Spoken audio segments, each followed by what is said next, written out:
Hello everyone, welcome to our YouTube channel. So ನಾವು ಇವತ್ತು discussion ಮಾಡ್ತಿರುವಂತ ಒಂದು ವಿಷಯ ಏನಪ್ಪಾ ಅಂತಂದ್ರೆ ಎಸ್ ಎಸ್ ಎಲ್ ಸಿ ನಂತರದ ಕೋರ್ಸ್ ಅಥವಾ ಈ ಪಿ ಯು ಸಿ ಸೈನ್ಸ್ ನಂತರದ ಕೋರ್ಸ್ ಯಾವ ಬರ್ತಾವ ಅನ್ನೋದನ್ನ ಡಿಸ್ಕಷನ್ ಮಾಡ್ತಾ ಇದ್ವಿ. ಸೊ ಅದರೊಳಗಡೆ ಎಸ್ ಎಸ್ ಎಲ್ ಸಿ ಆದ್ಮೇಲೂ ಕೂಡ ಮೆಡಿಕಲಿ ರಿಲೇಟೆಡ್ ಇರುವಂತಹ ಕೋರ್ಸ್ಗಳು ಯಾವ್ಯಾವ ಬರ್ತಾವ ಅನ್ನೋದನ್ನ ಇವತ್ತು ಡಿಸ್ಕಷನ್ ಮಾಡ್ತಿದ್ವಿ. ಸೊ ಇವತ್ತು ನಮ್ಮ ಜೊತೆ ಇದ್ದಾರೆ ರಾಹುಲ್ ಮಂಗಳೂರು ಸರ್. ಅವರಿಗೂ ಕೂಡ ನಮ್ಮ ಕಾರ್ಯಕ್ರಮಕ್ಕೆ ಸ್ವಾಗತ ಸರ್. ನಮಸ್ತೆ ಸರ್. ನಮಸ್ತೆ ಸರ್. ಸೊ ಇವತ್ತು ನಾವು ಡಿಸ್ಕಷನ್ ಮಾಡ್ತಿರುವಂತ ಮುಖ್ಯವಾದ ಒಂದು ಕೋರ್ಸ್ ಯಾವ್ದಪ್ಪ ಅಂದ್ರೆ ಮೆಡಿಕಲ್ ಕೋರ್ಸ್ ಅಂದ್ರೆ ಪ್ಯಾರಾಮೆಡಿಕಲ್ ಅಂತೇಳಿ ತಮಗೆಲ್ಲರಿಗೂ ಒಂದಿಷ್ಟು ಅದರ ಬಗ್ಗೆ ಐಡಿಯಾಲಜಿ ಇರ್ತದೆ, ಹೌದಾ? ಸೊ ಹಾಗಾಗಿ ಇವತ್ತು ನಾವ್ ಏನ್ ಮಾಡ್ತಾ ಇದೀವಿ ಅಂದ್ರೆ ಪ್ಯಾರಾಮೆಡಿಕಲ್ ಅಂದ್ರೆ ಏನು, ಅಥವಾ ಪ್ಯಾರಾಮೆಡಿಕಲ್ ಒಳಗಡೆ ಯಾವ್ಯಾವ ಕೋರ್ಸಸ್ ಗಳು ಬರ್ತಾವು, ಯಾವ ಕೋರ್ಸ್ ನಾವು ಮಾಡಿದ್ರೆ ಬಹಳಷ್ಟು ಇಂಪಾರ್ಟೆಂಟ್ ಆಗಿರ್ತದೆ, ಅಥವಾ ಯಾವ ಕೋರ್ಸ್ ನಮಗೆ ಜಾಬ್ ಜಲ್ದಿ ಸಿಗ್ತಾವ ಅನ್ನೋದನ್ನ ಇವತ್ತು ಡಿಸ್ಕಷನ್ ಮಾಡ್ತಾ ಇದೀವಿ. ಸೊ ಹಾಗಾಗಿ ನಮ್ಮ ಜೊತೆ ಇವತ್ತು ರಾಹುಲ್ ಸರ್ ಇದ್ದಾರೆ. ಅವ್ರ ಜೊತೆ ನಾವೆಲ್ಲವನ್ನು ಇಂಟ್ರಾಕ್ಟ್ ಮಾಡಿ ಅಥವಾ ಏನೇನ್ ನಮಗೆ ವಿಷಯಗಳು ಬೇಕಾಗ್ತಾವಲ್ಲ ಪ್ಯಾರಾಮೆಡಿಕಲ್ ಒಳಗಡೆ ಏನೇನ್ ಐಡಿಯಾಸ್ ಗಳದಾವಲ್ಲ ಅವುಗಳನ್ನೆಲ್ಲವನ್ನು ನಾವು ಇವತ್ತು ಡಿಸ್ಕಸ್ ಮಾಡ್ತಾ ಇದೀವಿ, ಹೌದಾ? ಸೊ ಸೊ ಸರ್, ತಮಗೆ ಮೊದಲನೇ ಪ್ರಶ್ನೆ ಏನಪ್ಪಾ ಅಂತಂದ್ರೆ ಪ್ಯಾರಾಮೆಡಿಕಲ್ ಅಂದ್ರೆ ಏನ್ರಿ ಸರ್? ಓಕೆ, ಈಗ ಪ್ಯಾರಾಮೆಡಿಕಲ್ ಅಂತಂದ್ರ ಅರೆ ವೈದ್ಯಕೀಯ ಕೋರ್ಸ್ ಇದು ಒಂದು ನೆಕ್ಸ್ಟ್ ಜಾಬ್ ಓರಿಯೆಂಟೆಡ್ ಕೋರ್ಸು, ಆಮೇಲೆ ಹಾಸ್ಪಿಟಲೈಸ್ ಟೆಕ್ನಿಕಲ್ ಕೋರ್ಸಸ್. ಸೊ ಇದು ಎಲ್ಲಾನು ಪ್ಯಾರಾಮೆಡಿಕಲ್ ಅಲ್ಲೇ ಬರುತ್ತೆ. ಆಮೇಲೆ ಇದು ಆಫ್ಟರ್ 10th ಏನೈತಲ್ಲ, ಇದು ಪ್ಯಾರಾಮೆಡಿಕಲ್ ಯೂಸ್ ಮಾಡ್ಕೋಬೇಕು. ಯಾಕಂದ್ರೆ ಒಂದೊಂದು ಹುಡುಗರಿಗೆ ಕನಸಿರ್ತೈತಿ, ಈಗ ನಾನು ಹಾಸ್ಪಿಟಲ್ ಸೈಡ್ ಮಾಡ್ಬೇಕು ಅಂತೇಳಿ. ಸೊ ಹಾಸ್ಪಿಟಲ್ ಸೈಡ್ ಮಾಡುವಂತ SSLC ಮುಗಿದ್ ಬಂದಂತ ಮಕ್ಕಳಿಗೆ ಇದೊಂದು ಅಪಾರ್ಚುನಿಟಿ ಕೊಟ್ಟಿದ್ದಾರೆ ಪ್ಯಾರಾಮೆಡಿಕಲ್ ಬೋರ್ಡ್ನವರು. ಸೊ ಅದಕ್ಕೋಸ್ಕರ ಕೋರ್ಸ್ಗಳು ಇಂತಿಷ್ಟ ಅಂತ ಕೋರ್ಸ್ ಇರ್ತಾವ. ಯಾವ್ಯಾವ ಅಂತಂದ್ರ ಡಿಪ್ಲೊಮಾ ಮೆಡಿಕಲ್ ಲ್ಯಾಬ್ ಟೆಕ್ನಿಷಿಯನ್ ಆಗ್ಲಿ, ಆಮೇಲೆ ಹೆಲ್ತ್ ಇನ್ಸ್ಪೆಕ್ಟರ್ ಆಗ್ಲಿ, ಡಯಾಲಿಸಿಸ್ ಟೆಕ್ನಿಷಿಯನ್ ಆಗ್ಲಿ, ಆಮೇಲೆ operation theatre and anaesthesia technician ಆಗ್ಲಿ. ಸೊ ಇವೆಲ್ಲ ಕೋರ್ಸು. ಆಮೇಲೆ DMIT ಅಂದ್ರ ಇಮೇಜಿಂಗ್ ಟೆಕ್ನಾಲಜಿ ಆಗ್ಲಿ, ಆಮೇಲೆ DMRT medical document related course ಆಗ್ಲಿ. ಸೊ ಇಂಥವೆಲ್ಲ ಕೋರ್ಸ್ಗಳು ಇದು ಪ್ಯಾರಾಮೆಡಿಕಲ್ ಅಂಡ್ರಲ್ಲಿ ಆಫ್ಟರ್ 10th ಏನೈತಿ. ಸೊ 3 years ಕೋರ್ಸ್ ಇವೆಲ್ಲ ಬರ್ತಾವ ಸರ್. ಸೊ ಅಂದ್ರೆ ಇವಾಗಿದ್ದು ನಾವು ಪಿ ಯು ಸಿ ಕಲಿಯುವಷ್ಟು ಅವಶ್ಯಕತೆ ಇಲ್ಲ, ನಾವು ಇದನ್ನ SSLC ಮೇಲೂ ಕೂಡ ಈ ಕೋರ್ಸ್ ಗಳನ್ನ ಮಾಡಬಹುದು ಅಂತ ನೀವು ಹೇಳ್ತಾ ಇದ್ದೀರಾ, ಹೌದಾ? ಸೊ ಹಾಗಾದ್ರೆ ಈಗ ಆಯ್ತು, ನಾವು SSLC ಮೇಲೆ ಮಾಡಿದ್ವಿ, ಇದು ಎಷ್ಟು ಡಿಫಿಕಲ್ಟಿ ಆಗ್ಬಹುದು ವಿದ್ಯಾರ್ಥಿಗಳಿಗೆ? ನಾವು ಕನ್ನಡ ಮೀಡಿಯಂ, ನಾವೇನಂದ್ರೆ ರೂರಲ್ ವಿದ್ಯಾರ್ಥಿಗಳನ್ನ ಬಾಳ್ ನೋಡ್ತೀವಿ, ಹಳ್ಳಿ ಮಕ್ಕಳನ್ನ ಬಾಳ್ ನೋಡ್ತೀವಿ. ಸೊ ಅವ್ರಿಗೆ ಎಷ್ಟು ಡಿಫಿಕಲ್ಟಿ ಆಗ್ಬಹುದು? ಇದು ಇಂಗ್ಲಿಷ್ ಅನ್ನೋದು ಬಹಳ ಡಿಫಿಕಲ್ಟ್ ಆಗತ್ತಲ್ಲ. ಸೊ ಆ ಒಂದು ಲ್ಯಾಂಗ್ವೇಜ್ ಕನ್ವೀನಿಯನ್ಸ್ ಹೆಂಗ್ ಮಾಡ್ತೀವಿ? ನಾವು ಅದೇ ತರ ಅನ್ಕೊಂತೀವಿ ಸರ್. ಯಾಕಂದ್ರೆ ಗ್ರಾಮೀಣ ಮಕ್ಕಳಿಗೆ ಆಫ್ಟರ್ 10th ಇಂಗ್ಲಿಷ್ ಜಾಸ್ತಿ ಇರಲ್ಲ ಅಂತೇಳಿ, ಇಂಗ್ಲಿಷ್ ಅಷ್ಟು ಬರ್ತಿದ್ದಿಲ್ಲ ಅಂತಂದ್ರೆ ಫಸ್ಟ್ ಇಯರ್ಗೆ ಎಲ್ಲಾ ಬ್ರಾಂಚಿನವ್ರಿಗೆ ಎಲ್ಲಾ ಏನೈತಿ ಎಲ್ಲಾ ವಿಷಯಗಳು ಇಂಗ್ಲಿಷ್ ನಲ್ಲೇ ಇರ್ತೈತಿ. ಸೊ ಇಂಗ್ಲಿಷ್ ಅನ್ನೋದು ಒಂದು ಸಬ್ಜೆಕ್ಟೇ ಇದ್ಬಿಡ್ತೈತಿ ಅವ್ರಿಗೆ. ಅದರಲ್ಲಿ ಫಸ್ಟ್ ಈಗ ಬಯಾಲಜಿ ಬರ್ಲಿ, ಆಮೇಲೆ ಫಿಸಿಕ್ಸ್, ಕೆಮಿಸ್ಟ್ರಿ, ಇಂಗ್ಲಿಷ್ ಅಂತ ಇರ್ತೈತಿ. ಸೊ ಅದೊಂದು ಕೋರ್ಸ್ ಸಬ್ಜೆಕ್ಟ್, ಎಲ್ಲರಿಗೂ ಕೋರ್ಸ್ ಸಬ್ಜೆಕ್ಟ್ ತರ ಇರ್ತೈತಿ. ಸೊ ಅಲ್ಲಿ ಇಂಗ್ಲಿಷ್ ಇಂಪ್ರೂವ್ಮೆಂಟ್ ಮಾಡ್ಕೋಬಹುದು ಸರ್ ಅವರು. ಸೊ ಅಂದ್ರೆ ನೀವ್ ಹೇಳ್ತಾ ಇದ್ರಿ ಇವಾಗ SSLC ಮೇಲೆ ಬಂದ ತಕ್ಷಣ ಅವ್ರಿಗೆ ಫಸ್ಟ್ ಇಯರ್ ಒಳಗಡೆ ಅವ್ರಿಗೆ 3-4 ಸಬ್ಜೆಕ್ಟ್ ಇರ್ತಾವ. ಫಸ್ಟ್ ಪ್ರಥಮ ಸಬ್ಜೆಕ್ಟ್ ನೀವು ಇಂಗ್ಲಿಷೇ ಕಲಿಸ್ತೀರಿ. ಅದ್ರ ಇಂಗ್ಲಿಷ್ ಒಳಗಡೆ ನೀವೇನ್ ಗ್ರಾಮರ್ ಅಥವಾ ಹಿಂಗ ಅವ್ರಿಗೆ ಸೆಂಟೆನ್ಸ್ ಮಾಡೋದು, ಲೆಟರ್ಗಳು, ಇಂಥ ಸಿಲೆಬಸ್ ಅನ್ನ ಕಲಿಸ್ತೀರಿ ಅಂದಂಗಾಯ್ತು. ಸೊ ಈಗ SSLC ಒಳಗೆ ನಾವು ಏನೋ ಸ್ವಲ್ಪ ನಮ್ಗೆ ವೀಕ್ನೆಸ್ ಅನ್ಸಿತ್ತು, ಅಥವಾ ರೂರಲ್ ಒಳಗೆ ಕಲ್ತಿದ್ವಿ, ನಮ್ಗೆ ಇಂಗ್ಲಿಷ್ ಪರ್ಫೆಕ್ಟ್ ಇಲ್ಲ ಅಂದ್ರೆ ನಾವು ಫಸ್ಟ್ ಇಯರ್ ಒಳಗಡೆ ಪರ್ಫೆಕ್ಟ್ ಆಗ್ಬಹುದು. ಡೇ ಬೈ ಡೇ ಏನೈತಿ ಪರ್ಫೆಕ್ಟ್ ಆಗ್ಬಹುದು. ಅದ್ರಲ್ಲಿ ಇಂಗ್ಲಿಷ್ ಅಲ್ಲಿ ಯಾವ ತರ ಬರ್ತೈತಿ ಅಂತಂದ್ರೆ ಆಲ್ಮೋಸ್ಟ್ ನಮ್ ಮುಂದ್ ಏನ್ ಮೆಡಿಕಲ್ ಟರ್ಮ್ಸ್ ಬರ್ತಾವಲ್ಲ ಅದನ್ನೇ ಈಗ ಫಸ್ಟ್ ಇಯರ್ ಅಲ್ಲೇ ಇಂಗ್ಲಿಷ್ ಸಬ್ಜೆಕ್ಟ್ ಅಲ್ಲೇ ಬರ್ತೈತಿ. ಈಗ ಎಕ್ಸ್ಪ್ಯಾಂಡ್ ಇರ್ತಾವು, ಒಂದೊಂದು ವರ್ಡ್ಸ್ ಎಕ್ಸ್ಪ್ಯಾಂಡ್ ಇರ್ತಾವು. ಈಗ BD TD ಅಂತೇಳಿ ಬಿಫೋರ್ ಡೇ, ಆಫ್ಟರ್ ಡೇ, ಈ ತರ ಡೋಸ್ ತೊಗೊಳೋದು, ಡೋಸ್ ಕೊಡೋದು, ಈ ತರ ಇರ್ತೈತಿ. ಅದೇ related medical related English grammar ಆಯ್ತು ವಿತ್ ನಮ್ಗೆ ಏನ್ ಪ್ಯಾರಾಮೆಡಿಕಲ್ ಬಗ್ಗೆ ಬೇಕು ಅದನ್ನು ಸಬ್ಜೆಕ್ಟ್ ಪ್ರಕಾರ ಇರ್ತೈತಿ ಸರ್. ಅಂದ್ರೆ ಗ್ರಾಮರ್ ಗಳನ್ನು ಹೇಳ್ಕೊಡ್ತೀರಿ, ಆಮೇಲೆ ಮೆಡಿಕಲಿ ರಿಲೇಟೆಡ್ ಇರುವಂತ ವರ್ಡ್ಸ್ ಗಳನ್ನ ಕನ್ವೆ ಮಾಡ್ಲಿಕ್ಕೆ ಈಸಿ ಮಾಡ್ತೀವಿ. ಸೊ ಈಗ ಇದು ಫಸ್ಟ್ ಇಯರ್ ಆಯ್ತು ಸರ್. ಇನ್ನು ಸೆಕೆಂಡ್ ಇಯರ್ ಒಳಗಡೆ ಏನೇನ್ ಕಲಿತಾರೆ ಇವರು? ಈ ಎಕ್ಸಾಂಪಲ್ ನಾನು ಯಾವ್ದು ತೋರಿಸ್ತೀನಿ ನಿಮ್ ಪ್ರಕಾರ ನಿಮ್ಮ ಹತ್ರ ಈಗ DMLT ಆಗಿರ್ಲಿ, ನೀವು ಹೇಳಿದ ನಮ್ಗೆ DMLT ಇದೆ, DOT ಇದೆ, DOT NET ಇದೆ, ಆಮೇಲೆ DHI ಇದೆ, ಆಮೇಲೆ ಡಯಾಲಿಸಿಸ್ ಅಂತ 4 ಕೋರ್ಸ್ಗಳು ನಮ್ಮ ಈ ಮಾರ್ಗದರ್ಶನ ಪ್ಯಾರಾಮೆಡಿಕಲ್ ಕಾಲೇಜಲ್ಲಿ ಇದೆ. ಸೊ ಅದ್ರೊಳಗಡೆ ಈಗ ಸ್ಪೆಸಿಫಿಕ್ ಆಗಿ DMLT ಗೆ ಯಾವ್ಯಾವ ಸಬ್ಜೆಕ್ಟ್ ಬರ್ತಾವ್ರಿ ಸೆಕೆಂಡ್ ಇಯರ್ ಗೆ ಮತ್ತು ಥರ್ಡ್ ಇಯರ್ ಗೆ? ಸೆಕೆಂಡ್ ಇಯರ್ ಬಂದು ಆಮೇಲೆ ನೆಕ್ಸ್ಟ್ ಬಯೋಕೆಮಿಸ್ಟ್ರಿ ಅಂತ ಬರ್ತೈತಿ, ಪ್ಯಾಥಾಲಜಿ ಅಂತ ಬರ್ತೈತಿ, ಆಮೇಲೆ ಇನ್ನೊಂದು ಮೈಕ್ರೋಬಯಾಲಜಿ ಅಂತ ಬರ್ತೈತಿ. ಅನಾಟಮಿ ಫಿಸಿಯಾಲಜಿ ಎದಕ್ ಕಲಿಸ್ತಾರ ಅಂದ್ರೆ ಸೆಕೆಂಡ್ ಇಯರ್ ಮಕ್ಕಳಿಗೆ. ಸೊ ಫಸ್ಟ್ ಇಯರ್ ಅಲ್ಲಿ ಯಾವ ತರ ಇಂಗ್ಲಿಷ್ ಸಬ್ಜೆಕ್ಟ್ ಐತಲ್ಲ ಅದೇ ತರವಾಗಿ ಅನಾಟಮಿ ಫಿಸಿಯಾಲಜಿ ಎಲ್ಲಾ ತರದ್ದು ಒಂದೇ ಕಂಬೈನ್ ಮಾಡಿ ತಗೊಳ್ಳುವಷ್ಟು ಅನಾಟಮಿ ಫಿಸಿಯಾಲಜಿ ಇರುತ್ತೆ. ಆಮೇಲೆ ಬಯೋಕೆಮಿಸ್ಟ್ರಿ ಎದಕ್ಕ ಅಂತೇಳಿ ಯಾವ್ದಾರ ಇದು ಏನು ಲ್ಯಾಬಿಗೆ ಹೋಗೋದಾಗ್ಲಿ, ಆಮೇಲೆ ಟೆಸ್ಟ್ ಮಾಡೋದಾಗ್ಲಿ, ಅದಲ್ಲಿ ಬಯೋಕೆಮಿಸ್ಟ್ರಿ ಯೂಸ್ ಮಾಡ್ತಾರ. ನೆಕ್ಸ್ಟ್ ಪ್ಯಾಥಾಲಜಿ ಅಂತ ಬಂದ್ರೆ ಪ್ಯಾಥಾಲಜಿಯಲ್ಲಿ ಯಾವ ತರ ಪ್ಯಾಥಾಲಜಿ Disease. ಡಿಸೀಸ್ ಯಾವ ತರ ಇವು ಏನ್ ಸ್ಪೆಸಿಮೆನ್ಸ್ ಅವೆಲ್ಲ ಬರ್ತೈತಲ್ಲ ಅದರಲ್ಲಿ ಆಗುತ್ತೆ ಸರ್ ಅದು.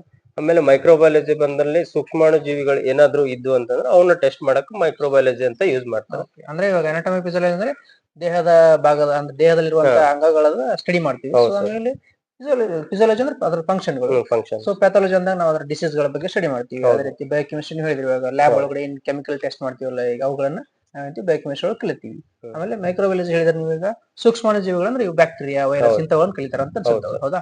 ಸೊ ಅದಾದ್ಮೇಲೆ ಈಗ 3ನೇ ವರ್ಷಕ್ಕೆ ಏನ್ ಬರ್ತಾವ ಸರ್ ಸಬ್ಜೆಕ್ಟ್? 3ನೇ ವರ್ಷಕ್ಕೂ ಸೇಮ್ ಬರ್ತೈತಿ, ಸ್ವಲ್ಪ ಬ್ರೀಫ್ ಆಗಿರ್ತೈತ್ರಿ ಇಲ್ಲಿ. ಸೇಮ್ ಅಂದ್ರ ಯಾವುದು ಅಂತಂದ್ರ ಪ್ಯಾಥಾಲಜಿ ಬರ್ತೈತಿ, ಬಯೋಕೆಮಿಸ್ಟ್ರಿ ಬರ್ತೈತಿ, ಮೈಕ್ರೋಬಯಾಲಜಿ ಬರ್ತೈತಿ.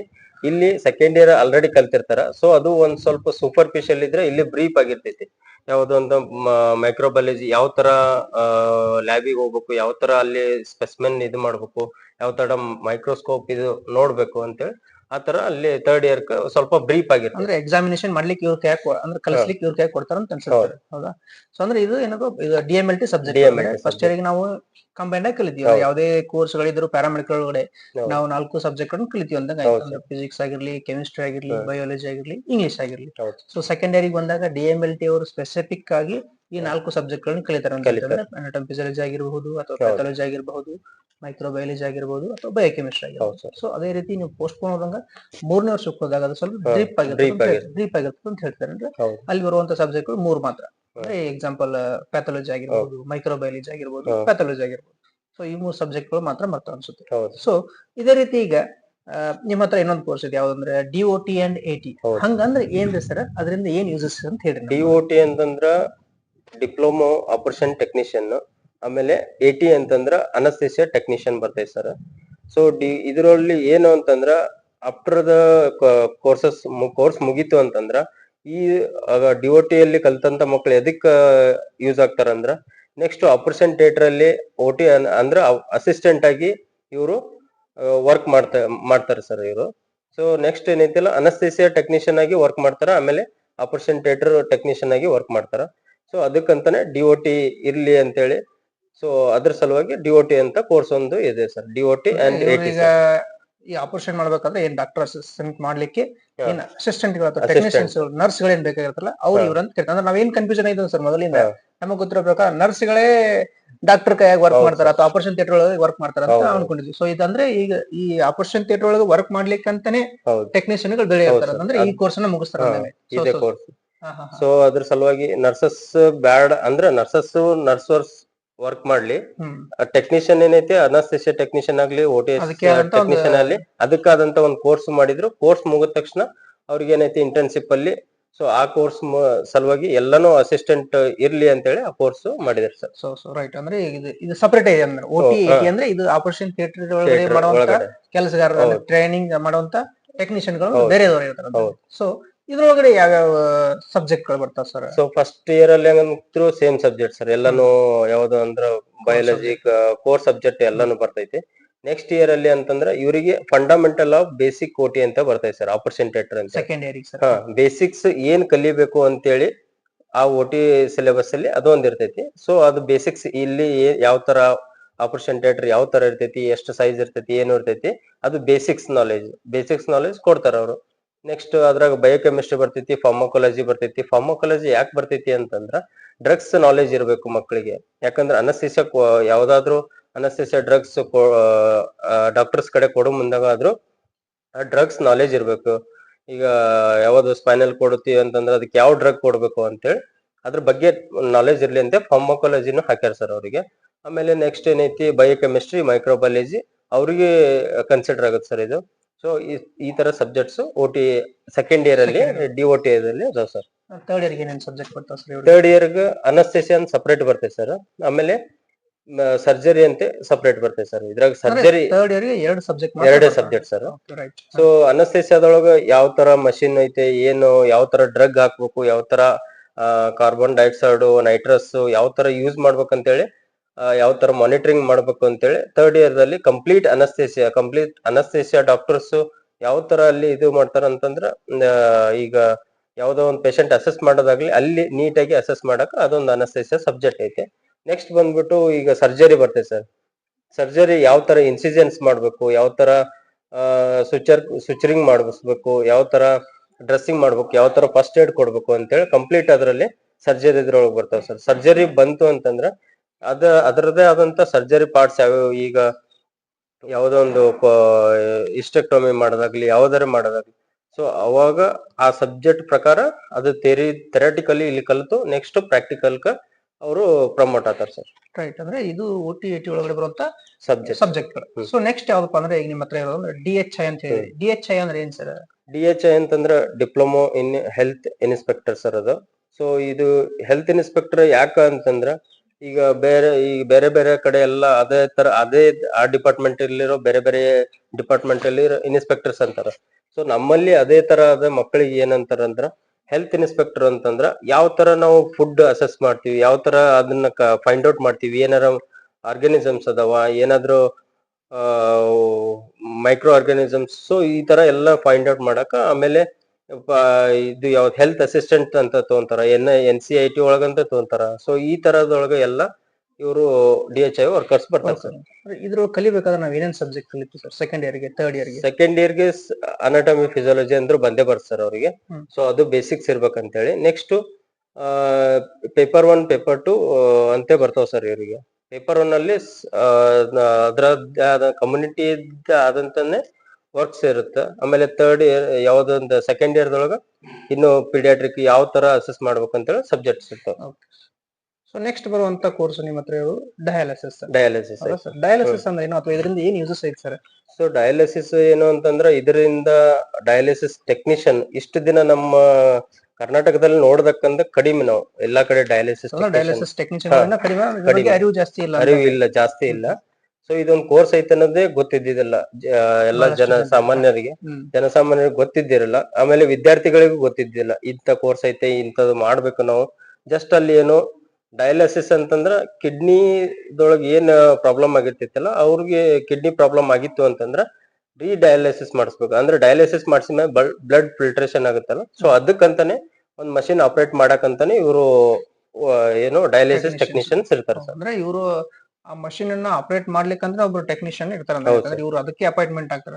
ಏನು ಬೇರೆ ಕೆಲಸ ಇಲ್ಲ ಸರ್. ಅದನ್ನ ಪರ್ಫೆಕ್ಟ್ ಆಗಿ ಅದ್ರ ಮೇಲೆ ವರ್ಕ್ ಮಾಡಬೇಕು. ಸೊ ಅಂದ್ರೆ ಇದು ಒಂದು ಬೆಸ್ಟ್ ಕೋರ್ಸ್ ಅಂದಂಗೆ. ಹೌದು ಸರ್. ಅಂದ್ರೆ ಈ ಕೋರ್ಸ್ಗಳು ನಾನು ಕೇಳಿದ್ದಿಲ್ಲ, ಅಂದ್ರೆ ಇದು ಬಹಳ ರೇರ್ ಅನ್ಸುತ್ತೆ. ಹೌದು ಸರ್, ರೇರ್ ಈ ಕೋರ್ಸ್. ಅಂದ್ರೆ ಇದರಿಂದ ಜಾಬ್ ಆಪರ್ಚುನಿಟೀಸ್ ಈಗ ನೋಡ್ರಿ ಸರ್, ಈಗ ಡಯಾಬಿಟಿಕ್ ಕಮ್ ಕಿಡ್ನಿ ಫೇಲ್ಯೂರ್ ಆಗೋ ಚಾನ್ಸಸ್ ಜಾಸ್ತಿ ಐತಿ ಈಗಿನ ಇದ್ರೊಳಗ. ಹೈಪರ್ ಟೆನ್ಷನ್ ಬಂದ್ಬಿಟ್ಟು ಒಮ್ಮೆ ಶುಗರ್ ಇವೆರಡು ಆಯ್ತು ಅಂತಂದ್ರೆ ಕಿಡ್ನಿ ಎಫೆಕ್ಟ್ ಆಗುತ್ತೆ. ಓವರ್ ಡ್ರಗ್ ಲೋಡ್ ಆಯ್ತು ಅಂತಂದ್ರ, ಓವರ್ ಡೋಸ್ ಆಯ್ತು ಅಂತಂದ್ರೆ ಕಿಡ್ನಿಗೆ ಎಫೆಕ್ಟ್ ಆಗಿರ್ತೈತಿ. ಸೊ ಯಾವುದೇ ಆದಂತ ಈಗ ಪಾಯ್ಸನ್ ಏನಾದ್ರೂ ಆಗ್ಲಿ ಇಮಿಡಿಯೇಟ್ಲಿ ವರ್ಕ್ ಆಗಲ್ಲ ಅಂತಂದ್ರೆ ಕಿಡ್ನಿನೇ ಸರ್ ಅದು. ಸೊ ಅದ್ರ ಸಲುವಾಗಿ ಈಗ ಕಿಡ್ನಿ ಇಮಿಡಿಯೇಟ್ಲಿ ಅದನ್ನ ವರ್ಕ್ ಮಾಡೋದಂತಂದ್ರೆ ಡಯಾಲಿಸಿಸ್ ಮಷಿನ್ ಸರ್. ಅಂದ್ರೆ ಇವೆಲ್ಲವುಗಳು ನಿಮ್ಮ ಹತ್ರ ಇರುವಂತ ಕೋರ್ಸ್, ಹೌದಾ? ಸೊ ನಾನು ಇವಾಗ ಏನ್ ಕೇಳಿದೆ ಅಂದ್ರೆ, ನೀವು ಇವಾಗ ಆವಾಗ್ಲೇ ಹೇಳಿದ್ರೆ SSLC ಮೇಲೆ ಅಂತ. ಸೊ ಇವು SSLC ಮೇಲೆ ಮಾತ್ರ ಮಾಡಬಹುದಾ, ಅಥವಾ ಏನಾದ್ರು PUC ಮೇಲೆ? PUC ಸೈನ್ಸ್ ಮೇಲೆ ಮಾಡಬಹುದು ಸರ್. PUC ಸೈನ್ಸ್ ಓನ್ಲಿ 2 ವರ್ಷ ಅದು ಕೋರ್ಸ್. ಸೊ ಅಂದ್ರೆ PUC ಸೈನ್ಸ್ ಬರೀ ನೀವು 2 ವರ್ಷ ಮಾತ್ರ, 2 ವರ್ಷ ಎಲಿಜಿಬಿಲಿಟಿ 2 ವರ್ಷ ಇರ್ತೈತಿ. ಪ್ಯೂರ್ಲಿ PUC ಸೈನ್ಸ್ ಮಾಡಿರ್ಬೇಕು ಸರ್ ಅವರು. ಸೊ ಅದಕ್ಕ PUC ಸೈನ್ಸ್ ಮಾಡಿದಂತ ಮಕ್ಕಳು ಇಲ್ಲಿ ಡೈರೆಕ್ಟ್ ಬಂದು ಸೆಕೆಂಡ್ ಇಯರ್ ಎಂಟ್ರಿ ಕೊಡ್ತಾರೆ ಸರ್. ಆರ್ಟ್ಸ್ ಕಾಮರ್ಸ್ ಮಾಡಿದವರು? ಆರ್ಟ್ಸ್ ಕಾಮರ್ಸ್ ಮಾಡಿದವರು ಕನ್ಸಿಡರ್ ಆಗಲ್ಲ ಸರ್ ಇದಕ್ಕೆ. ಅವರು ಆಫ್ಟರ್ 10th ಮೇಲೆ ಮಾಡ್ಬೇಕು. ಅಂದ್ರೆ ಈ PUC ಮೇಲೆ ಮಾಡಿದ್ರು ಕೂಡ 3 ವರ್ಷನೇ ಕಲಿಬೇಕು.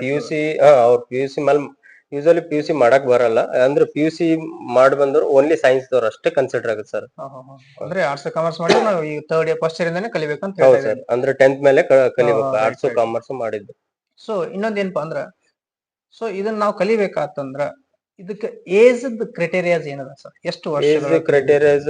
ಇದು 17 ಸರ್. ಅಂದ್ರೆ ಸ್ಟೂಡೆಂಟ್ಸ್ ಗೆ ಅವಾಗ 10th ಮುಗಿದ್ಮೇಲೆ 16 ಇಂದ ಸ್ಟಾರ್ಟ್ ಆಗುತ್ತೆ ಸರ್. ಇದು 16 to up to 35 ತನ ಇದು ಏಜ್ ಲಿಮಿಟ್. 35 ಮೇಲೆ ಮಾಡ್ಕೊಳ್ಳಿ.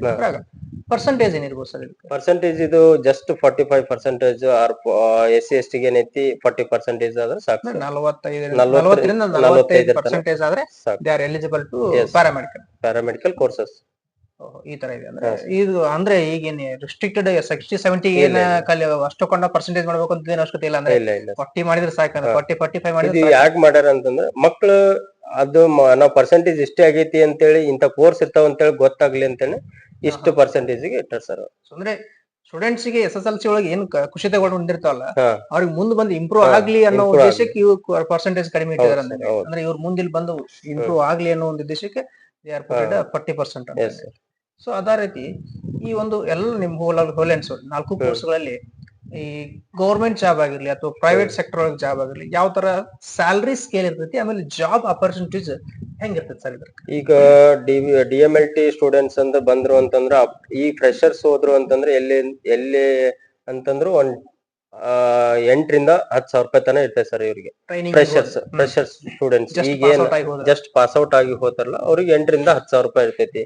ಆಮೇಲೆ ನೆಕ್ಸ್ಟ್ ಬರ್ಬರ್ತಾ ಏನೈತಿ ಸ್ಟಾರ್ಟ್ ಆಗುತ್ತೆ ಮತ್ತೆ ಸ್ಯಾಲರಿ ಸ್ಕೇಲ್ ಜಾಸ್ತಿ ಹಾಕೊಂತ ಹೋಗುತ್ತಾ. ಆಮೇಲೆ ಅವರು DHI ದವ್ರು ಏನು ಅಂತಂದ್ರ ಈಗ ಅವರು ಗೌರ್ಮೆಂಟ್ ಸೆಕ್ಟರ್ ಅಲ್ಲಿ ವರ್ಕ್ ಮಾಡ್ಬೋದು ಸರ್. ಗೌರ್ಮೆಂಟ್ ಕರೆದ್ರು ಅಂತಂದ್ರೆ ಗೌರ್ಮೆಂಟ್ ಸೆಕ್ಟರ್ ಅಲ್ಲಿ ವರ್ಕ್ ಮಾಡ್ಬೋದು. ಸೊ ಅವ್ರಿಗೆ ಏನಿಲ್ಲ ಅಂದ್ರೆ ಗೌರ್ಮೆಂಟ್ ಸ್ಯಾಲ್ರಿ ಏನ್ ಐತಿ ಅಂತಂದ್ರೆ 22,000 ಸ್ಯಾಲ್ರಿ ಐತಿ ಸರ್ ಈಗ ಅವ್ರಿಗೆ. ಯಾರಿಗೆ ಅಂದ್ರೆ ಡಿಪ್ಲೊಮಾ ಹೆಲ್ತ್ ಇನ್ಸ್ಪೆಕ್ಟರ್ ಸರ್ ಅವ್ರಿಗೆ. ಸೊ ಅವು ಯಾವ್ದಾರ DHI ಕಮ್ಯುನಿಟಿ ಸೈಡ್ ವರ್ಕ್ ಅಲ್ಲಿ ಅವರು ಇದ್ದು ಅಂತಂದ್ರೆ ಅಪ್ ಟು ಗೌರ್ಮೆಂಟ್ ಸ್ಯಾಲ್ರಿ ಇರೋದು 22,000 ಈ ತರ ಐತ್ರಿ. ಆಮೇಲೆ DOT ಅಂತ ಈ ತರ ಬಂತು ಅಂತಂದ್ರ ಅವ್ರಿಗೆ ಈಗ ಏನ್ ಅಸಿಸ್ಟೆಂಟ್ ಅಂತ ಹೋಗಿರ್ತಾರ, ಯಾವಾಗ ಯಾವ್ಯಾವ ತರ ಕೇಸ್ ಬರ್ತಾವ ಗೊತ್ತಾಗಲ್ಲ ಸರ್. ಸೊ ಒಂದೊಂದ್ ಕಡೆ ಏನ್ ಮಾಡ್ತಾರ ಸ್ಟೂಡೆಂಟ್ಸ್ ಇದು ವರ್ಕರ್ಸ್ 24 ಅವರ್ಸ್ ವರ್ಕ್ ಮಾಡ್ತಿರ್ತಾರೆ. ಸೊ ಯಾವಾಗ ಕೇಸ್ ಬರ್ತಾವ ಗೊತ್ತಾಗಲ್ಲ. ಯಾವ ಕೇಸ್ ಬಂತಂದ್ರು ಅವ್ರು ರಾತ್ರಿ ನೈಟ್ ಏರೇ ಬರ್ಲಿ ಡೇ ಏರೇ ಬರ್ಲಿ ರೆಡಿ ಇರ್ಬೇಕು. ಸೊ ಇದಕ್ ಟೈಮ್ ಲಿಮಿಟ್ ಇಲ್ಲ ಸರ್. 24x7 OT ಅಲ್ಲೇ ಇರ್ತಾರ ಅವರು. ಸೊ ಅದಕ್ಕೋಸ್ಕರ ಏನು ಸ್ಯಾಲರಿ ಸ್ಕೇಲ್ ಇರುತ್ತೆ ಸರ್ ಇವ್ರದ್ದು ಡಿಪೆಂಡ್ಸ್ ಆನ್ ಅವ್ರ ಕೇಸಸ್ ಮೇಲೆ ಒಬ್ಬೊಬ್ರದ್ದು ಇರ್ತೈತೆ ಸರ್. ಈಗ ಬೇಸಿಕ್ ಸ್ಯಾಲರಿ ಅಂತಂದ್ರೆ 18 ರಿಂದ 20,000 ತನ ಇರ್ತೈತೆ ಸರ್. ಸರ್ ಈ ಕೇಸಸ್ ಮೇಲೆ ಅಂದ್ರೆ ಲಾಭ ಯಾವ ತರ ಹೇಳ್ರಿ? ಕೇಸಸ್ ಮೇಲೆ ಅಂತಂದ್ರೆ ಈಗ ಒಂದ್ ಇಫ್ ಇನ್ ಕೇಸ್ ನಾವು ಕೇಸ್ ಅಸೆಸ್ ಮಾಡಿದ್ವಿ ಅಂತಂದ್ರ 1 or 2,000 ಇರ್ಬಹುದು. ಈ ತರ ಅಸೆಸ್ ಮಾಡಿದ್ರೆ ಒಂದು ಕೇಸಿಗೆ 2,000 ಅಂದ್ರೆ 1,000 ಅಂತಂದ್ರ ಈಗ ಅಪ್ರಾಕ್ಸಿಮೇಟ್ಲಿ ಒಬ್ಬ ಕ್ಯಾಂಡಿಡೇಟ್ ಒಂದ್ ದಿನಕ್ಕೆ 4 ರಿಂದ 5 OT ಮಾಡಿದಾರೆ. ಅವ್ನು ಎಷ್ಟು ಅರ್ನ್ ಮಾಡ್ತಾನೆ ಅಂದ್ರೆ 5,000 ಹೇಳ್ತಾ ಇದ್ದಾರೆ. ಅದು ಡಿಪೆಂಡ್ಸ್ ಆನ್ ಒಂದೊಂದು ಅವ್ರ ಎಕ್ಸ್ಪೀರಿಯನ್ಸ್ ಮೇಲೆ but what ever it may be experience ಆದ್ಮೇಲೆ ಅವ್ರು ಆ ತರನೇ ಡೀಲ್ ಮಾಡ್ಕೊಂಡು ಅಂದ್ರೆ ಈಗ ಪ್ರತಿಯೊಂದು ಕೇಸಿಗೂ ಅವ್ನು 1,000 ಪರ್ ಕೇಸ್ 1,000 ರೂಪಾಯಿ ಒಂದು ಸ್ಯಾಲರಿ ತಗೊಂಡ್ರು ಒಂದ್ ದಿನಕ್ಕೆ 5 ಕೇಸ್ ಆದ್ರೂ 5,000 ಹೇಳಿಗಿರ. ಸೊ ಆ ತರ ಇದೆ ಆತರ ಐತಿ. ಇನ್ನು ಡಯಾಲಿಸಿಸ್ ಸೈಡ್ ಬಂತು ಅಂತಂದ್ರ ಅವ್ರದ್ದು 24x7 ಡ್ಯೂಟಿನೇ ಸರ್ ಅವ್ರು. ಈಗ ಯಾಕಂದ್ರೆ ಯಾವಾಗ ಡಯಾಲಿಸಿಸ್ ಪೇಷಂಟ್ ಬರ್ತಾವ ಗೊತ್ತಾಗಲ್ಲ. ಈಗ ನಾವ್ ಒಂದ್ ಮಷಿನ್ ಇತ್ತು ಅಂತಂದ್ರ ಒಬ್ರೇ ಡಯಾಲಿಸಿಸ್ ಟೆಕ್ನಿಷಿಯನ್ ಇತ್ತು ಅಂತಂದ್ರ ಅವ್ರು ಯಾವಾಗ್ಲೂ ಬರ್ಬೇಕು. ಈಗ ನೈಟ್ ಅಲ್ಲಿ ಡೇ ಅಲ್ಲಿ ಯಾವಾಗ ನೈಟ್ ಪೇಷಂಟ್ ಏನಾಗುತ್ತೋ ಗೊತ್ತಿಲ್ಲ. ಸೊ ನೈಟ್ ಬರ್ತೈತಿ ಡೇನು ಬರ್ತೈತಿ. ಅವ್ರ ವರ್ಕ್ ಬೇಸ್ ಮೇಲೆ ಅವ್ರದ್ದು ಸ್ಯಾಲರಿ ಇರ್ತೈತಿ ಸರ್. ಈ ಬೇಸಿಕ್ ಸ್ಯಾಲರಿ 8,000 to 10,000 ಕೊಡ್ತಾರ ಸರ್ ಅವ್ರಿಗೆ. ಬೇಸಿಕ್ ಸ್ಯಾಲರಿ ಎಕ್ಸ್ಪೀರಿಯನ್ಸ್ ಆದಂಗ ಮತ್ತೆ ಜಾಸ್ತಿ ಆಗುತ್ತೆ. ಸೊ ಇವೆಲ್ಲ ಸ್ಯಾಲರಿ ಸ್ಕೇಲ್ ಐತೆ ಸರ್. ಇನ್ನು ನಾನು ಆಯ್ತಪ್ಪ ಈಗ ನಂದು ಡಿಪ್ಲೊಮಾ ಮಾಡಿದ್ದೆ ನಾನು. ಸೊ ಡಿಪ್ಲೊಮಾ ಮಾಡಿದ್ಮೇಲೆ ನನಗೆ ಇನ್ನು ನಾನು ಇದ್ರೊಳಗಡೆ ಡಿಪ್ ಆಗಿ ಕಲಿಬೇಕು ಅಥವಾ ನಾನು ಹೈಯರ್ ಎಜುಕೇಶನ್ ಬೇಕು ಅಂದಾಗ ವಿದ್ಯಾರ್ಥಿಗಳಿಗೆ ನಾವು ಏನನ್ನ ಸಜೆಸ್ಟ್ ಮಾಡ್ಬೇಕು? ಈಗ ಡಿಪ್ಲೊಮಾ ಕಲಿತು ನಾವು ಇಷ್ಟಕ್ಕೆ ಸ್ಟಾಪ್ ಮಾಡ್ತೀವಿ ಅಂತಂದ್ರ ಅಂದ್ರೆ ನಾವ್ ಮುಂದೆ ಗ್ರೋತ್ ಆಗ್ಬೇಕು ಅಂತಂದ್ರೆ ಡಿಗ್ರಿ ಕೋರ್ಸಸ್ ಅದಾವ ಸರ್ ಇದ್ರಲ್ಲಿ. ಅಂದ್ರೆ ಈ ಡಿಪ್ಲೊಮಾ ಅಂದ್ರೆ ಈಗೆಲ್ಲ ಪ್ಯಾರಾಮೆಡಿಕಲ್ ಕೋರ್ಸಸ್ ಗಳಿಗೂ ಕೂಡ ಡಿಗ್ರಿ ಕೋರ್ಸಸ್ ಗಳು ಇದಾವೆ. ಸೊ ರೈಟ್ ಸರ್, ಒಂದೊಂದಾಗಿ ನಮ್ಗೆ ಹೆಲ್ಪ್ ಹೇಳ್ತೀರಾ? ಡಿಗ್ರಿ ಕೋರ್ಸಸ್ ಯಾವ್ದಾವ್ದು ಅಂತಂದ್ರ ಈ ಬೇಸಿಕ್ MLT ಅಂತ ಬರ್ತೈತಿ ಸರ್. ಅಂದ್ರೆ BMLT ಅಂತ ಬರ್ತೈತಿ. ಸೊ ಲ್ಯಾಬ್ ಟೆಕ್ನಿಷಿಯನ್ ಅದ್ರದ್ದು ಆಫ್ಟರ್ ಇವ್ರು ಏನೋ ಡಿಪ್ಲೊಮಾ ಕಲ್ತಿರ್ತಾರಲ್ಲ ಇವರು ಡೈರೆಕ್ಟ್ ಅಲ್ಲಿ ಸೆಕೆಂಡ್ ಇಯರ್ ಗೆ ಎಂಟ್ರಿ ಕೊಡ್ಬೇಕು ಸರ್. ಸೆಕೆಂಡ್ ಇಯರ್ ಅಂದ್ರೆ ಲ್ಯಾಟರಲ್ ಎಂಟ್ರಿ ತರ ಕನ್ಸಿಡರ್ ಆಗುತ್ತೆ. BSc MLT. ನೆಕ್ಸ್ಟ್ BPH ಅಂತ ಬರ್ತೈತಿ, ಬ್ಯಾಚುಲರ್ ಆಫ್ ಪಬ್ಲಿಕ್ ಹೆಲ್ತ್ ಅಂತ ಬರ್ತೈತಿ. DHI ಮೇಲೆ sir. After DHI public health after DHI ಇದ್ರ ಮೇಲೆ ಬರ್ಬೋದು ಸರ್ ಅವರು. Next BSc operation theatre and anaesthesia technician ಅಂತ ಬರ್ತೈತಿ. ಬ್ಯಾಚುಲರ್ ಆಫ್ OT ಟೆಕ್ನಿಷಿಯನ್ ಅಂತ ಅಂಡ್ ಅನಸ್ತೇಸಿಯಾ ಟೆಕ್ನಿಷಿಯನ್ ಅಂತ ಬರ್ತೈತಿ. ಆಮೇಲೆ BSc ಡಯಾಲಿಸಿಸ್ ಅಂತಾನು ಮಾಡ್ಬೋದು ಸರ್. ಇವೆಲ್ಲ ಕಲ್ತು ಇವರು ಆಫ್ಟರ್ ಡಿಪ್ಲೊಮಾ ಏನಿರ್ತೈತಿ 3 years ಕೋರ್ಸಸ್ ಸರ್. ಇವು 3 years ಕೋರ್ಸ್ ಅಂದ್ರೆ ಲ್ಯಾಟರಲ್ ಎಂಟ್ರಿ ತರ ಬರ್ತೈತಿ ಸರ್ ಇವ್ರು.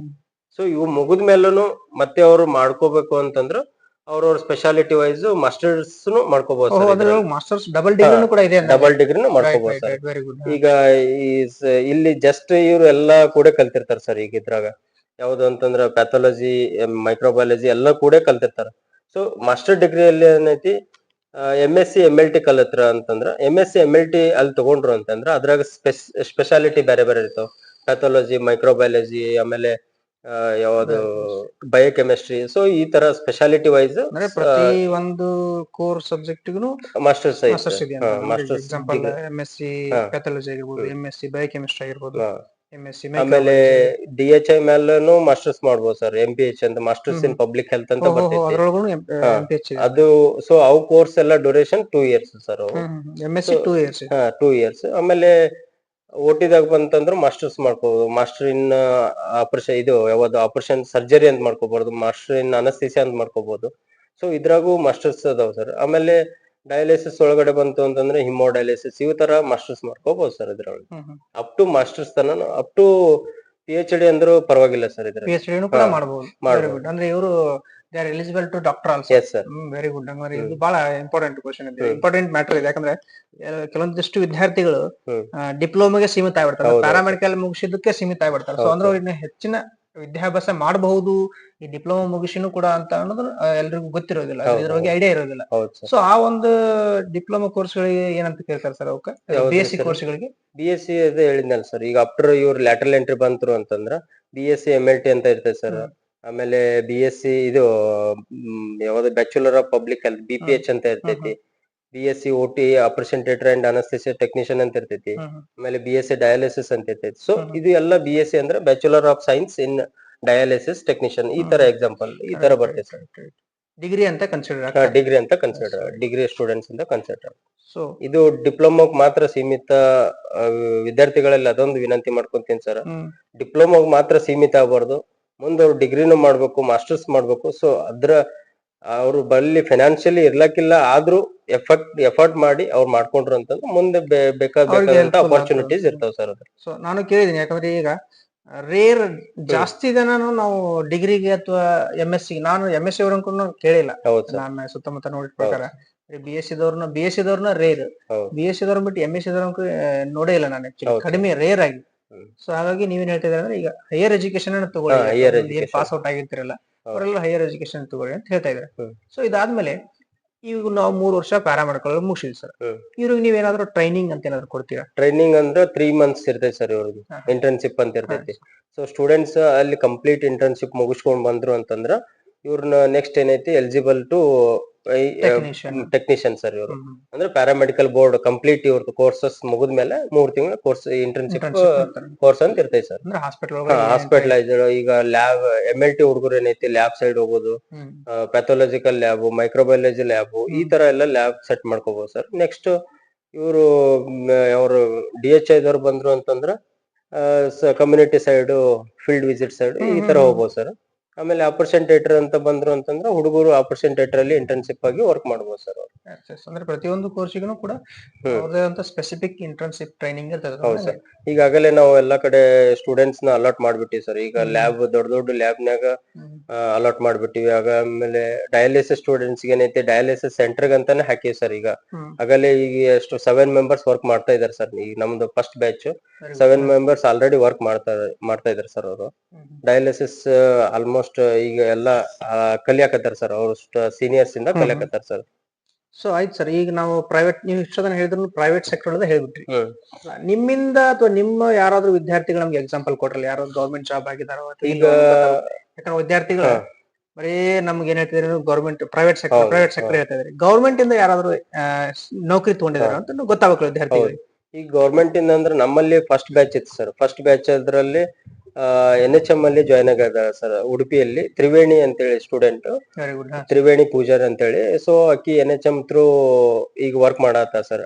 ಇದು DHI ಮುಗಿದ್ಮೇಲೆ ಸರ್. ಅಕ್ಕಿಂದು ಡಿಪ್ಲೊಮಾ ಮುಗಿದ್ಮೇಲೆ DHI ಮೇಲೆ DHI ಮೇಲೆ ಗೌರ್ಮೆಂಟ್ DHI ಮೇಲೆ ಜಾಬ್ ಇಲ್ಲ, DHI ಮೇಲೆ ಗೌರ್ಮೆಂಟ್ ನೌಕರಿ ಆಗಿದೆ. DHI ಮೇಲೆ ಇಲ್ಲ ಅಂತೇಳಿ ಕಾನ್ಸೆಪ್ಟ್ ಐತಿ ಸರ್ ಎಲ್ಲರಿಗೆ. ಸೊ DHI ಮೇಲೆ ಜಾಸ್ತಿ ಇರೋದು. DHI ಮೇಲೆ ನೋಡ್ರಿ ಸರ್, ಈಗ ಸುಮಾರು ವರ್ಷಗಳಿಂದ ಆಪರೇಷನ್ ಥಿಯೇಟರ್ ಟೆಕ್ನಿಷಿಯನ್ ಎಲ್ಲಿ ಗೌರ್ಮೆಂಟ್ ಕರೆದಿಲ್ಲ. ರೈಟ್. ಸೊ ಅದಕ್ಕೋಸ್ಕರ ಸ್ಟ್ರೈಕ್ ಮಾಡಿದ್ರೆಲ್ಲ ಈಗ ಮುಂದಿನ ದಿನಮಾನಗಳಲ್ಲಿ ಮಾಡ್ತಾರ ಅದನ್ನ. ಹೌದು. ಸೊ ನೆಕ್ಸ್ಟ್ ಈಗ MLT ಅವರು ಆಲ್ಮೋಸ್ಟ್ ಕಡಿಮೆ ಸರ್ ಗೌರ್ಮೆಂಟ್ ಆಗಿದ್ದು. ಸೊ DHA ವರ್ಕರ್ಸ್ ಎದಕ್ಕೆ ಅಂತಂದ್ರೆ ಅವ್ರು ಇಮಿಡಿಯೇಟ್ಲಿ ಹಾಸ್ಪಿಟಲ್ನಾಗ ಫೀಲ್ಡ್ ವಿಸಿಟಿಗೆ ಅದು ಆಗ್ತಾರ ಅಂತೇಳಿ ಅವರು ನಮ್ಮ ಸ್ಟೂಡೆಂಟ್ ನಮ್ಮ ವಿದ್ಯಾರ್ಥಿ ಒಬ್ಳು ಜಾಯ್ನ್ ಆಗಿದ್ದಾರೆ ಸರ್ ಗೌರ್ಮೆಂಟ್ ಅಲ್ಲಿ. ಒಬ್ರು ಜಾಯ್ನ್ ಈಗ ಅದೇ ತರಹದ ಸ್ಟೂಡೆಂಟ್ ಇನ್ನು ಟ್ರೈ ಮಾಡತ್ತಾರ ಸರ್. NHM ಥ್ರೂ ಟ್ರೈ ಮಾಡತ್ತಾರ, ಅಂದ್ರೆ national health mission through try ಮಾಡತ್ತಾರ್ರಿ. ಆಮೇಲೆ ಒಬ್ಬೊಬ್ರು ಡಿಗ್ರಿನೂ ಮಾಡಿದಾರೆ ಸರ್. ಆಮೇಲೆ ಈಗ ಲ್ಯಾಬ್ ಮಕ್ಕಳು ಈ ಗೌರ್ಮೆಂಟ್ ಬೇಡ ಅಂತ ಹೇಳಿ ತನ್ನದೇ ಆದಂತ ಓನ್ ಲ್ಯಾಬ್ಸ್ ಹಾಕೊಂಡ್ಬಿಟ್ರ ಸರ್. ಇದ್ರೊಳಗಡೆ ಓನ್ ಲ್ಯಾಬ್ ಹಾಕ್ಲಿಕ್ಕೂ ಆಪ್ಷನ್ ಇದೆ. ಆಪ್ಷನ್ ಐತಿ ಸರ್. ಸೊ ಈಗ ಆಲ್ರೆಡಿ ಓನ್ ಲ್ಯಾಬ್ ಹಾಕ್ಸಿದಾರೆ ಸರ್. ಕಾರ್ತಿಕ್ ಅಂತ ಹಾಕಿದ್ದಾರೆ, ಅಸ್ಲಾಂ ಅಂತ ಹಾಕಿದ್ದಾರೆ. ಸೊ ಓನ್ ಲ್ಯಾಬ್ಸ್ ಹಾಕಿದ್ದಾರೆ. ಹಾಸ್ಪಿಟಲ್ ಅಲ್ಲಿ ಇದ್ದಂತ ಲ್ಯಾಬ್ಸ್ ಅಲ್ಲಿ ಹುಡುಗರು ಮಾಡಕತ್ತಿದ್ದಾರೆ ಸರ್ ನಮ್ದು. ಆಮೇಲೆ ಈಗ ಆಪರೇಷನ್ ಥಿಯೇಟರ್ ಅಲ್ಲಿ ಬಂತಂದ್ರ ಆಲ್ರೆಡಿ ಈಗ ಆಪರೇಷನ್ ಥಿಯೇಟರ್ ಅಲ್ಲಿನೂ ವರ್ಕ್ ಮಾಡತ್ತಾರ ಸರ್. ಆಲ್ರೆಡಿ ಒಂದೊಂದ್ ವರ್ಷ ಸೀನಿಯರ್ ಆದ್ರ ಸರ್ ಈಗ ಅವ್ರು. ಸೊ ಅವ್ರಿಗೆ ಏನಿಲ್ಲ ಅಂದ್ರೆ ಈಗ ಸ್ಯಾಲರಿ ಸ್ಕೇಲ್ ಏನಿಲ್ಲ ಅಂದ್ರೆ ಒಂದ್ 12 to 15,000 ತನಕ ಕೊಡ್ತಾರ ಈ ಸರ್. ವರ್ಷ ಜಸ್ಟ್ ಪಾಸ್ ಔಟ್ ಆದವ್ರಿಗೆ. Very good. ಅಂದ್ರೆ ಅಷ್ಟು ಪರ್ಫೆಕ್ಟ್ ಆಗಿ ಟ್ರೈನ್ ಆಗಿಬಿಟ್ಟಿದ್ದಾರೆ. ಟ್ರೈನ್ ಆಗ್ಬಿಟ್ಟಿದಾರೆ ಸರ್. ಸೊ ನಾವು ವಿದ್ಯಾರ್ಥಿಗಳಿಗೆ ಕೇಳ್ಕೊಳ್ಳೋದೇನಂತಂದ್ರ ಥೆರಾಟಿಕಲಿ ಟೈಮ್ ಏನ್ ಇರ್ತೈತಿ ಥಿಯರಿ ಕ್ಲಾಸಸ್ ತಗೋರಿ. ಪ್ರಾಕ್ಟಿಕಲ್ ಟೈಮ್ ಏನ್ ಇರ್ತೈತಿ ಕಂಪ್ಲೀಟ್ ಪ್ರಾಕ್ಟಿಕಲ್ ಬಿಟ್ಕೊಡ್ರಿ. ಯಾಕಂದ್ರ ಇದು ಇಂಟರಪ್ಟ್ ಆಯ್ತು ಅಂತಂದ್ರ ಯಾವ್ದಕ್ಕೂ ಎರಡು ಕಲಿಯಕ್ ಆಗಲ್ಲ ಸರ್. ಈಗ ಈ ಕಡೆ ಥೆರಾಟಿಕಲಿನೂ ಕಲಿಯಕ್ ಆಗಲ್ಲ, ಈ ಕಡೆ ಪ್ರಾಕ್ಟಿಕಲ್ನು ಕಲಿಯಕ್ ಆಗಲ್ಲ. ಸೊ ಅದಕ್ಕಂತಾನೆ ಒಂದಿಷ್ಟು ಟೈಮ್, ಇದಕ್ಕಂತಾನೆ ಒಂದಿಷ್ಟು ಟೈಮ್. ಆಮೇಲೆ ಇನ್ನೊಂದು ಅಪರ್ಚುನಿಟಿ ಏನಂದ್ರ ಸರ್, ಈ ಪ್ಯಾರಾಮೆಡಿಕಲ್ ಕ್ಲಾಸಸ್ ಮುಗಿದ ತಕ್ಷಣ ನಮ್ಮಲ್ಲಿ ಹುಡುಗರೆಲ್ಲ ಅವ್ರವ್ರ ಆದಂತ ಲ್ಯಾಬಿಗೆ ಹೋಗೋದು, ಪ್ರಾಕ್ಟೀಸ್ ಮಾಡೋದು. ಈಗ ಜಸ್ಟ್ ಫಸ್ಟ್ ಆಲ್ರೆಡಿ ವರ್ಕ್ ಮಾಡ್ತಾ ಇದ್ದಾರೆ. ವರ್ಕ್ ಮಾಡ್ತಾ ಇದ್ದಾರೆ. ಕ್ಲಾಸ್ ಮುಗಿಸೋದು ಆಮೇಲೆ ಟ್ರೈನಿಂಗ್ ಹೋಗೋದು. ಸೊ ಅದು ಅಂದ್ರೆ ಬಹಳ ಬೆಸ್ಟ್ ಆಪ್ಷನ್ ಅದು. ಈಗ ನಾನು ಇದೇನ್ ಕಾನ್ಸೆಪ್ಟ್ ಇದೆಯಲ್ಲ, ಇದನ್ನ ಎಲ್ಲಿ ಕೇಳಿಲ್ಲ. ಯಾವುದೇ ಓರಿಯೆಂಟೆಡ್ ಕೋರ್ಸ್ ಆಗಿರ್ಲಿ, ಅದು ಡಿಪ್ಲೊಮಾ ಕೋರ್ಸಸ್ ಗಳಾಗಿರ್ಲಿ, ಬೇರೆ ಯಾವುದೇ ರೀತಿಯಂತ PUC ಕೋರ್ಸಸ್ ಎಲ್ಲರೂ ಅಂದ್ರೆ ಜಸ್ಟ್ ಪ್ರಾಕ್ಟೀಸ್ ಹೋಗ್ತೀವಿ ಅಂತ ಟ್ರೈನಿಂಗ್ ತಗೊಂಡ್ರೆ ಮುಂದೆ ಅವ್ರು 3 ವರ್ಷ ಮುಗಿಸಿದ್ಮೇಲೆ they will getting easy to survive ಅಂತ ಹೇಳಿ ಅವ್ರಿಗೆ ಈಗ ಆಲ್ರೆಡಿ ನಮ್ಮದೇ ಆದಂತ ಇಲ್ಲಿ ಊರಲ್ಲಿ ಇಲ್ಕಲಲ್ಲಿ ಎಲ್ಲಾನು ವರ್ಕ್ ಮಾಡ್ತಾ ಇದಾರೆ ಸರ್. ಎಲ್ಲಾ ಸ್ಟೂಡೆಂಟ್ಸ್ ವರ್ಕ್ ಮಾಡ್ತಾ ಇದಾರೆ. ಅವ್ರ ಬೇಸಿಕ್ ಸ್ಯಾಲರಿ ಏನಿಲ್ಲ ಅಂದ್ರೆ ಜಸ್ಟ್ ಒಂದ್ ಪಾಕೆಟ್ ಮನಿ ಅಂತ ಅವ್ರಿಗೂ ಡಿಪೆಂಡ್ಸ್ ಆನ್ ಹಾಸ್ಪಿಟಲ್ ಮೇಲೆ ಡಿಪೆಂಡ್ ಆಗುತ್ತೆ. ಸೊ ಈಗ ಆಲ್ಮೋಸ್ಟ್ ಎಲ್ಲರೂ ವರ್ಕ್ ಮಾಡತ್ತಿದ್ದಾರೆ ಸರ್ ಈಗ. ಆಮೇಲೆ ಮೇಜರ್ ಸೀನಿಯರ್ OT ಟೆಕ್ನಿಷಿಯನ್ ಆಗ್ಯಾರ. ಸೊ ಇಲ್ಲಿ ನಮ್ದೇ ಆದಂತ ವಿದ್ಯಾರ್ಥಿಗಳು ಅಲ್ಲಿ ಹೋದಾಗು ಅವ್ರಿಗೆ ನಮ್ಮದು ಈಗೇನು ಅವ್ರ ಜೂನಿಯರ್ಸ್ ಹುಡುಗರು ಅದಾರ ಅವ್ರಿಗೂ ಕೂಡ ಅದೇ ತರ ಸಪೋರ್ಟ್ ಮಾಡತ್ತಿದ್ದಾರೆ ಸರ್. ನಮ್ಮ ಸೀನಿಯರ್ ಸ್ಟೂಡೆಂಟ್ಸ್ ಅದೇ ತರಹದ ಸಪೋರ್ಟ್ ಮಾಡತ್ತಾರೆ ಸರ್. ಸೊ ನಿಮ್ಮ ಕಾಲೇಜ್ ವಿದ್ಯಾರ್ಥಿಗಳಿಗೆ ಟ್ರೈನಿಂಗ್ ಮಾಡ್ತಾ ಇದ್ದಾರೆ ಆಲ್ರೆಡಿ ಬೇರೆ ಹಾಸ್ಪಿಟಲ್. ಇನ್ನೊಂದು ನಮ್ಮ ಕಾಲೇಜಿಂದ ಒಂದು ಏನ್ ಖುಷಿ ವಿಚಾರ ಅಂತಂದ್ರ BSc ಯಾವ್ದು ಡಿಪ್ಲೊಮಾ ಆಪರೇಷನ್ ಥಿಯೇಟರ್ ಅಲ್ಲಿ ಸ್ಟೇಟಿಗೆ ಒಂದು ಫಸ್ಟ್ ರ್ಯಾಂಕ್ ಸ್ಟೂಡೆಂಟ್ ಆದ ಸರ್ ವೆರಿ ಗುಡ್. ಅಂದ್ರೆ ನಮ್ಮ ಕಾಲೇಜಿಂದ. Very good. ಅಂದ್ರೆ ನಿಮ್ದು ಎಜುಕೇಶನ್ ಬಿಲ್ಡ್ ಕೂಡ ಬಹಳ ಸ್ಟ್ರಾಂಗ್ ಆಗಿದೆ ಅಂತ. ನಮ್ದೇ ಆದಂತ ಕ್ವಾಲಿಟಿ ಟೀಚರ್ಸ್ ಇದಾರೆ ಸರ್. ಅವರಿಗೆ ಪ್ರಾಕ್ಟಿಕಲ್ ಸೈಡ್ ಲ್ಯಾಬ್ಸ್, ಆಮೇಲೆ ಎಲ್ಲಾ ತರಹದ ಹಾಸ್ಪಿಟಲ್ ವಿಸಿಟ್ಸ್, ಆಮೇಲೆ ಫೀಲ್ಡ್ ವಿಸಿಟ್ಸ್. ಸೊ ಎಲ್ಲಾ ತರಹದ ವಿಸಿಟ್ಸ್ ಮಾಡಿಸ್ತೀವಿ ಸರ್ ಅವ್ರಿಗೆ. ಯಾವ್ಯಾವ ಟೈಮಿಗೆ ಯಾವ ತರ ವಿಸಿಟ್ಸ್ ಮಾಡ್ಬೇಕು, ಯಾವ ತರ ಲ್ಯಾಬ್ ಕಳಿಸ್ಬೇಕು, ಯಾವ ತರ ಹಾಸ್ಪಿಟಲ್ ಕಳಿಸ್ಬೇಕು ಅಂತ ಹೇಳಿ ನಾವ್ ಎಲ್ಲಾ ತರಹದ್ದು ನಮ್ಮ ಆಲ್ಮೋಸ್ಟ್ ಎಲ್ಲಾ ಫ್ಯಾಕಲ್ಟೀಸ್ ಎಫರ್ಟ್ ಇದೆ ಸರ್ ಇದ್ರಲ್ಲಿ. ಅವ್ರ ಏನಾರ ಮುಂದೆ ಅಷ್ಟು ಇದು ಆಗ್ಯಾರ ಅಂತಂದ್ರೆ ನಮ್ಮ ಫ್ಯಾಕಲ್ಟಿದು ಒಂದ್ ಪಾಲ್ ಐತಿ ಸರ್ ಅದ್ರಲ್ಲಿ. ಅಂದ್ರೆ ಅವ್ರು ಅಷ್ಟು ಹಾರ್ಡ್ ವರ್ಕ್ ಮಾಡಿದಲ್ಲಿ ಅವರು ಗೆಟ್ ವೆರಿ ಗುಡ್ ಕಂಡೀಷನ್ ನಾವು. ಸೊ ಅಂದ್ರೆ ಇದು ನಾವು SSLC ಮುಗಿದ್ಮೇಲೆ ಕೂಡ ನಮ್ಗೆ ಏನಾದ್ರು ಗೌರ್ಮೆಂಟ್ SSLC ಮುಗಿದ್ಮೇಲೆ ನಾವು ಮೆಡಿಕಲ್ ಫೀಲ್ಡ್ ಒಳಗೆ ಬರ್ಬೇಕಂದ್ರೆ ನಾವು we have to choose the paramedical. So ಎಲ್ಲ ವಿದ್ಯಾರ್ಥಿಗಳಿಗೆ ಏನ್ ಹೇಳ್ತಾ ಇದ್ದೀನಿ ಅಂದ್ರೆ, ಸೊ ತಾವೆಲ್ಲರೂ ಈ ವಿಡಿಯೋನ ನೋಡಿದ್ರ ಅಂತ ಅನ್ಸುತ್ತೆ, ಈ ಇಂಟರ್ವ್ಯೂನ. ಸೊ ನೀವು SSLC ಆದ್ಮೇಲೆ ಏನಾದ್ರೂ ಗೊಂದಲದೊಳಗಿದ್ರೆ, ಅಥವಾ ಏನಾದ್ರು ನೀವು ನಾನು ಯಾವ ಕೋರ್ಸ್ ಮಾಡ್ಬೇಕು, ನನ್ಗೆ ಯಾವ್ದಾದ್ರು ಜಲ್ದಿ ಜಾಬ್ ಸಿಗಬೇಕು, ಅಥವಾ ಪ್ರೊಫೆಷನಲ್ ಕೋರ್ಸ್ ಯಾವ್ದಪ್ಪ ಅಂತ ಹೇಳಿ ನೀವು ಏನಾದ್ರು ಕನ್ಫ್ಯೂಷನ್ ಒಳಗಡಿದ್ರೆ, SSLC ಮುಗಿದ ತಕ್ಷಣ ನಿಮ್ಗೆ ಪ್ಯಾರಾಮೆಡಿಕಲ್ ಅನ್ನೋ ಒಂದು ಕೋರ್ಸ್ ನಾನು ನಿಮ್ಗೆ ಇವತ್ತು ಸಜೆಸ್ಟ್ ಮಾಡ್ತಾ ಇದ್ದೀನಿ. ಸೊ ಪ್ಯಾರಾಮೆಡಿಕಲ್ ಅನ್ನೋದು one of the best medical course, ಅಥವಾ ನೀವು ಬೆಸ್ಟ್ SSLC ಮುಗಿದ ಮೇಲೆ ಬರುವಂತ ಕೋರ್ಸ್. ಇದೊಂದು ಪ್ರೊಫೆಷನಲ್ ಕೋರ್ಸ್ ಆಗಿರ್ತದೆ. ನೀವು 3 ವರ್ಷ 3 ತಿಂಗಳು ನಿಮ್ಮ ಕಾಲೇಜನ್ನ ಮುಗಿಸಿದ್ರಂದ್ರೆ ನಿಮ್ಗೆ ಗೆಟಬಲ್ ಸ್ಯಾಲ್ರಿ, ಅಂದ್ರೆ ಈಸಿಯಾಗಿ ನೀವು ಸ್ಯಾಲ್ರಿನ ತಗೋಬಹುದು. ಯಾವುದೇ ರೀತಿ ಅಂತ BSc ಡಿಗ್ರಿ ಮಾಡೋದು ಅಂತ ಡಬಲ್ ಡಿಗ್ರಿ ಮಾಡೋದು, ಜಾಬಿಗೋಸ್ಕರ ವೇಟ್ ಮಾಡುವಂತ ಅವಶ್ಯಕತೆ ಇಲ್ಲ. ಸರ್ ಹೇಳಿದ ಪ್ರಕಾರ ಪ್ರೈವೇಟ್ ಸೆಕ್ಟರ್ ಒಳಗಡೆ, ಅಂದ್ರೆ ಪ್ರೈವೇಟ್ ಹಾಸ್ಪಿಟಲ್ ಒಳಗಡೆ ಕೂಡ ನೀವು ವರ್ಕ್ ಮಾಡಬಹುದು. ಸೊ ತಮಗೆಲ್ಲರಿಗೂ ಹೇಳುವುದೇನಂದ್ರೆ, SSLC ಮುಗಿದ್ಮೇಲೆ ಯಾವುದೇ ರೀತಿಯಂತ ಗೊಂದಲ ಇಟ್ಕೊಳ್ಳಾರ್ದಂಗ ನೀವು ಪ್ಯಾರಾಮೆಡಿಕಲ್ ಮಾಡಬಹುದು. ಸೊ ಇದಾಗಿತ್ತು ಈ ಇವತ್ತಿನ ಒಂದು ಡಿಸ್ಕಷನ್ ಮಾಡಿರುವಂತ ವಿಷಯ. ಸೊ ತಮ್ಗೆ ಯಾರಿಗಾದ್ರೂ ಪ್ಯಾರಾಮೆಡಿಕಲ್ ಮಾಡುವಂತ ಆ, ಇಷ್ಟ ಇದ್ರೆ ಅಥವಾ ಏನಾದ್ರು ನಿಮ್ಗೆ SSLC ಮುಗಿದ್ಮೇಲೆ ಏನಾದ್ರು ನೀವು ಏನಾದ್ರು ಜಾಬ್ ನ ಮಾಡ್ಬೇಕನ್ನುವಂತ ಏನಾದ್ರು ಕೋರ್ಸ್ ಅನ್ನ ಒಳ್ಳೆ ಕೋರ್ಸ್ ಅನ್ನ ಮಾಡ್ಬೇಕಂತ ನಿಮ್ಗೆ ಏನಾದ್ರು ಆಸೆ ಇತ್ತಂದ್ರೆ ಸೊ ನಮ್ಮ ಸರ್ ನಂಬರ್ ನಿಮ್ಗೆ ನಮ್ಮ ಕೆಳಗಡೆ ಕಾಂಟ್ಯಾಕ್ಟ್ ಒಳಗೆ ಕೊಟ್ಟಿರ್ತೀವಿ.